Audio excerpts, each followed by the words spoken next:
Hello दोस्तों, कैसे हो आप लोग। दोस्तों सॉरी, एक्चुअली मेरे वीडियोस थोड़े से लेट आ रहे हैं दोस्तों, थोड़ा सा बिजी हूं बेटा, थोड़ा लेक्चर्स वगैरह के शेड्यूल में चलेगा दोस्तों। अगर आप मेरे चैनल बेटा प्लीज नए हो तो प्लीज बेटा मेरे चैनल को लाइक करो, शेयर करो, सब्सक्राइब करो। अच्छा बेटा, स्टार्ट किया था बेटा मैंने आपको पीरियोडिक क्लासिफिकेशन ऑफ एलिमेंट्स। ये जो वीडियो है डियर, ये इंग्लिश मीडियम के लिए वीडियो के लिए, इंग्लिश मीडियम स्टूडेंट्स के लिए। हिंदी मीडियम वाले बच्चे प्लीज टेंशन मत लो, मैं आपके लिए पूरी की पूरी वीडियोस अपलोड करूंगा।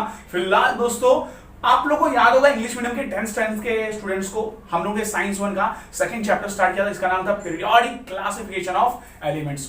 तो बेटा उसके अंदर मैंने आप लोगों को सारे के सारे इलेक्ट्रॉनिक कॉन्फ़िगरेशन क्या होता है, मॉडर्न पीरियोडिक टेबल क्या होता है, मैंने आपको बता दिया था। तो आज हम लोग स्टार्ट करेंगे दोस्तों कुछ पीरियोडिक प्रॉपर्टीज के बारे में। पीरियोडिक प्रॉपर्टीज होती क्या है जरा सुनना बेटा। अगर हम लोग मॉडर्न पीरियोडिक टेबल की बात करें, अगर उससे जैसे जैसे हम लोग लेफ्ट से राइट में जाते हैं, if you are talking about the modern periodic table, when we are going from the left to the right, the property will be changes simultaneously, the property will be changes and it is called as a periodic property। मतलब अगर modern periodic table में dear हम लोग left से right जाते हैं दोस्तों, या टॉप से बॉटम में आते हैं, तो कुछ प्रॉपर्टीज उनकी चेंज होती रहती है बेटा, इसी को हम बोलते हैं पीरियोडिक प्रॉपर्टी। दोस्तों बताना चाहता हूं कि जो पीरियोडिक प्रॉपर्टी है डियर वो 3 टाइप्स की है। पहला एटॉमिक साइज, दूसरा वैलेंसी, तीसरा metallic and non metallic property. तो बेटा अभी हम स्टार्ट करने वाले हैं एटॉमिक साइज के बारे में। ओके, सबसे पहले तो बेटा आपको बताना चाहता हूं कि एटम मतलब होता क्या है। इस दुनिया की हर एक चीज बेटा छोटे छोटे पार्टिकल से बना है, और वो स्मॉल स्मॉल पार्टिकल्स डियर बने होते हैं हमारे एटम से, एटम या मॉलिक्यूल से।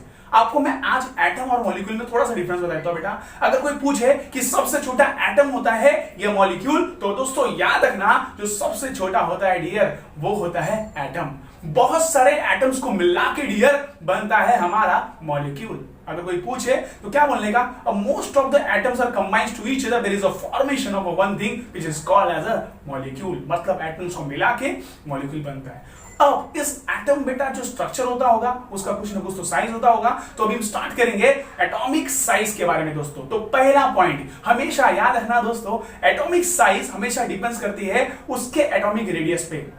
First point, atomic size is depends on the atomic radius. अब बेटा ये एटॉमिक रेडियस होता क्या है, मैं आपको बताता हूं। कोई भी एटम होता है, एटम के बीच में एक न्यूक्लियस होता है बेटा, सेंटर में न्यूक्लियस होता है बेटा, ठीक है। तो न्यूक्लियस से लेके उसके आउटर मोस्ट शेल होते हैं। मैंने आपको बताया था कि फिलहाल मैंने बोला आपके चैप्टर्स में 4 टाइप के शेल जनरेट होते हैं। पहला है के, दूसरा है एल, तीसरा है एम और चौथा है एन। आगे भी शेल मतलब K L M N O P होता है बेटा, लेकिन फिलहाल हम लोग 4 शेल की बात करेंगे। तो सेंटर से लेकर के मतलब न्यूक्लियस से लेकर के एकदम आउटर मोस्ट सेल, समझ लो बेटा मेरा ये हाथ मेरा न्यूक्लियस है। अब ये मेरा हाथ यहां पे जा रहा है, ठीक है। अब ये जो मेरा हाथ यहां जा रहा है, तो आउटर मोस्ट शेल जो होता है डियर, मतलब न्यूक्लियस से लेकर के आउटर मोस्ट शेल के बीच का जो डिस्टेंस होता है डियर, उसको हम लोग कहते हैं एटॉमिक रेडियस। मतलब न्यूक्लियस से लेके आउटर मोस्ट शेल के बीच का जो डिस्टेंस होता है डियर, उसे हम कहते हैं एटॉमिक रेडियस। पहला point, atomic size is depends on the atomic radius. What is the meaning of atomic radius? The distance from the nucleus to the outermost shell.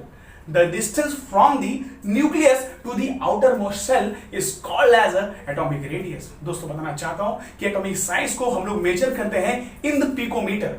Picometre मतलब क्या, 1 पिकोमीटर इक्वल टू 10⁻⁻12 मीटर। याद रखना दोस्तों, 1 picometre equal to 10⁻⁻12 metre. मतलब atomic size को या atomic radius को हम लोग पिकोमीटर में मेजर करते हैं। पहला point, atomic size is depends on the atomic radius. Okay, what is the meaning of atomic radius? The distance from the nucleus to the outer most shell. मतलब nucleus से लेके आउटर मोस्ट सेल के बीच का जो distance होता है उसे atomic radius कहते हैं। Atomic radius is measured in a picometre and 1 picometre equal to 10⁻12 metre. अब दोस्तों बताना चाहता हूं कि जैसे जैसे हम लोग मतलब एटॉमिक साइज की बात करेंगे, हम लोग लेफ्ट से राइट, अगर मॉडर्न पीरियोडिक टेबल की बात करेंगे, लेफ्ट से राइट आते हैं बेटा, तो याद रखना मेरी जो एटॉमिक साइज है बेटा उसकी साइज डिक्रीज होती है। When we are going from the left to the right, atomic size will be decrease. Why? क्यों उसकी साइज डिक्रीज होती है, क्यों कम होती है? क्योंकि जो न्यूक्लियस होता है ना बेटा, वो इलेक्ट्रॉन को अपनी तरफ अट्रैक्ट करता है, अट्रैक्ट खींचता है।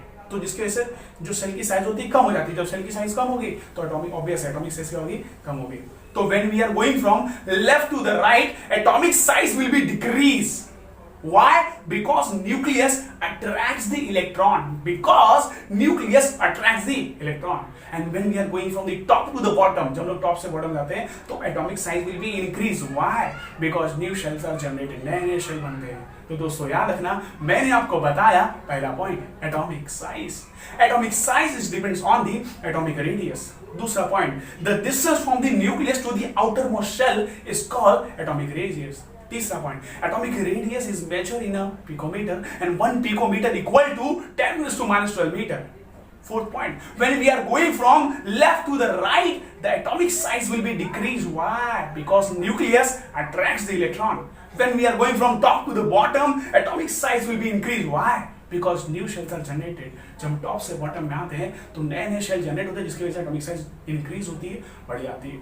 Let's talk about the second point here, which was valency. What is the meaning of valency?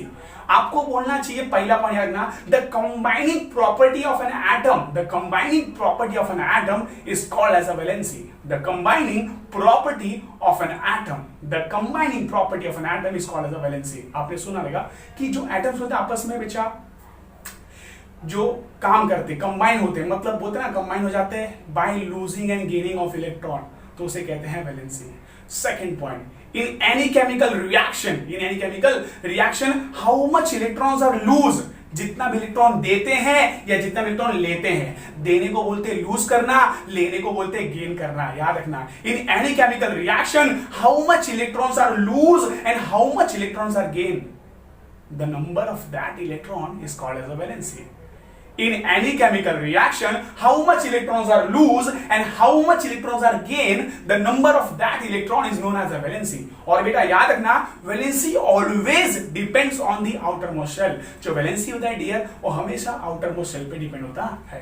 Example देता हूँ, जैसे याद है फर्स्ट ग्रुप के एलिमेंट्स थे, फर्स्ट ग्रुप टोटल मिला के मोस्टली के मॉडर्न पीरियड टेबल में 18 ग्रुप्स थे. तो जितने फर्स्ट ग्रुप के एलिमेंट्स होते हैं उनके लास्ट में कितना इलेक्ट्रॉन्स होता है 1, तो उनकी वैलेंसी कितनी होती है 1.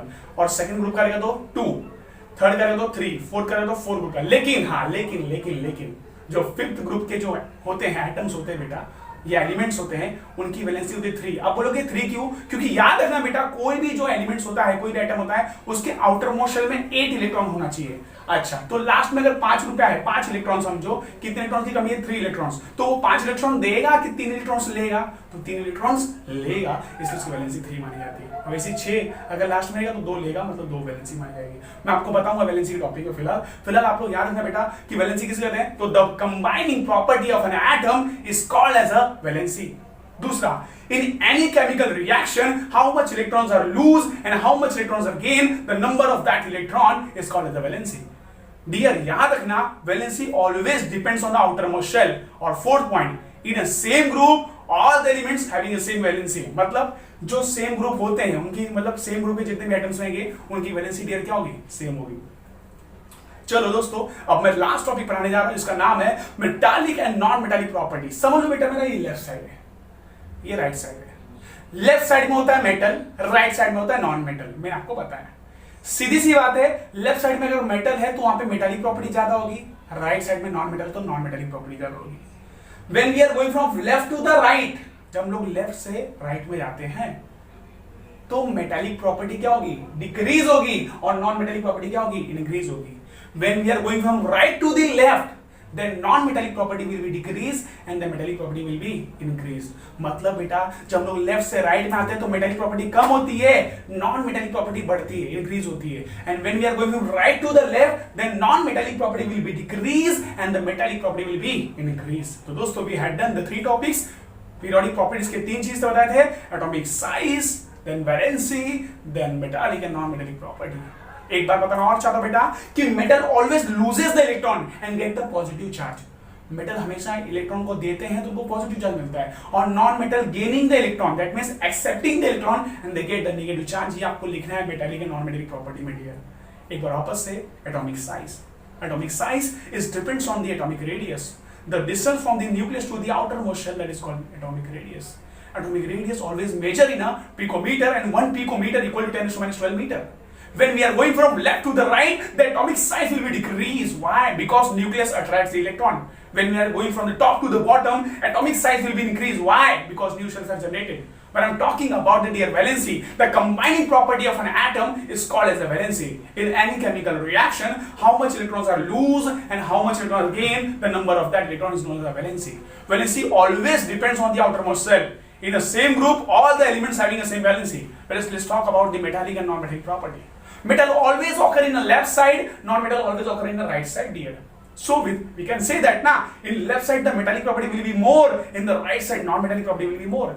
But I'm talking about when we are going from the left to the right, metallic property will be decreased and non-metallic property will be increased. When we are going from the right to the left, non-metallic property will be decreased and the metallic property will be increased. Metal always loses the electron, get the positive charge, and non-metal accepting the electron and get the negative charge. दोस्तों यहाँ पे हमारा उस chapter में पूरी तरह से बेटा खत्म होता है पीरियोडिक क्लासिफिकेशन एलिमेंट्स का इंग्लिश में। अगर आपको कुछ भी डाउट रहेगा बेटा प्लीज मुझे पर्सनल ग्रुप में चैट करो, मुझे बताओ बेटा, मेरे नंबर पे मुझे कांटेक्ट करो। तब तक के लिए प्लीज मेरे चैनल को दोस्तों लाइक करो, शेयर करो, सब्सक्राइब करो यार। थैंक यू, जय हिंद।